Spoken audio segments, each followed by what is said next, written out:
So we go back up to the start. The men in green of Nottinghamshire County Rowing Association, they are on the right of your picture. And in the yellow boat on the left of your picture, the 4 best men from Tyne Amateur Rowing Club come here to race in a heat of the Wyfold Challenge Cup. And the boys from Tyne leading early on, Adrian. Yeah, they've gone out to a quick half, 3/4 of a length lead, and actually seem to be on a really good rhythm there, just really moving out to quite a bit of length. Yeah, it's amazing to get that distance that quickly, especially in the Cox's 4. Notts County there.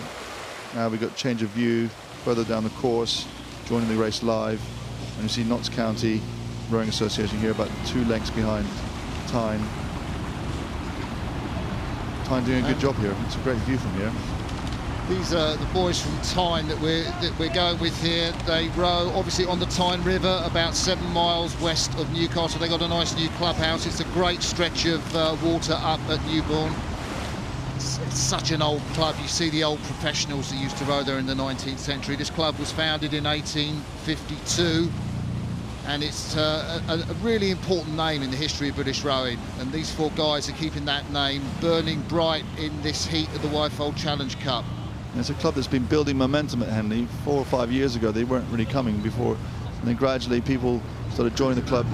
The University of Newcastle athletes were joining, and they're starting to win the Jackson Trophy at the head of the river. And then now they've got a very competitive Cox's 4. So we're looking at the men from Notts County Rowing Association, Jack Plummer, Stephen Byford, Alex Knighton, Cyrus Larkin. Just wonder if he's the son of Simon Larkin, the famous Nottinghamshire Rowing Association. He does look very familiar. I don't know. My apologies if I got that wrong. It's also great to see Notts County back here racing. They had such a pedigree. Remember in 1989, the re-row against Harvard after the regatta had finished, and the club sort of dwindled a little bit, and now here they're coming back. Looks like Tyne are trying to move over to the middle of the course. I wonder if they're going to get umpire warning. Yeah, I don't know. They're so far ahead. You just wonder about the umpire.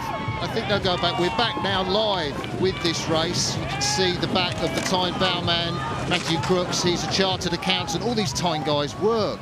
Tommy Campbell in the 2 seat with the blue cap on. He's an engineer. Adam Kennedy in between the 2 guys with the cap. He's a junior doctor. Goodness knows what it's like trying to train if you're a junior doctor and fit the work in. And the stroke man, Alex Shaw, works in property management. So these guys, well, I mean, what's it like to try and fit in training for Henley if you're full-time working, Adrian? I think, particularly in the last few months, they'll be training twice a day and having a full-time job. Can't have much time for a social life or family, to be honest. But I guess it's a choice they make, isn't it? It's great fun to do this if you're fit enough and young enough to come here and compete. And they've done a great job with it, haven't they? Yeah, this crew's got an average age, the Tyne crew, of about 25 years of age. There's a youngster in the Nottingham crew, just 18 years, Alex Knighton, in the 3 seats. But they're not, apart from that, they're not too dissimilar in ages. But Tyne seems to have had a call now. Someone's made a call and they've changed their rhythm, haven't they? Just talk us through that. Yeah, it does look like they've just suddenly taken a lot more time on the recovery. It just gives them more time to breathe.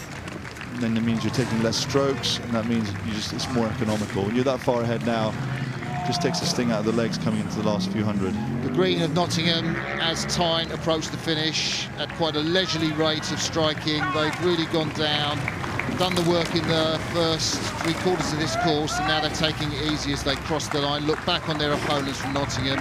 They'll hear the buzzer go. That's job done. 4 best men from Tyne Amateur Rowing Club. The pride of the North East. Showed us why they are strong contenders in the Wyfold Challenge Cup. And Nottingham Rowing Association, Nottingham County Rowing Association, come up to the line. And, well, they came up against a better crew. Confirmation of that result, Tyne Amateur Rowing Club beat Nottinghamshire County Rowing Association in a heat of the Wyfold Challenge Cup.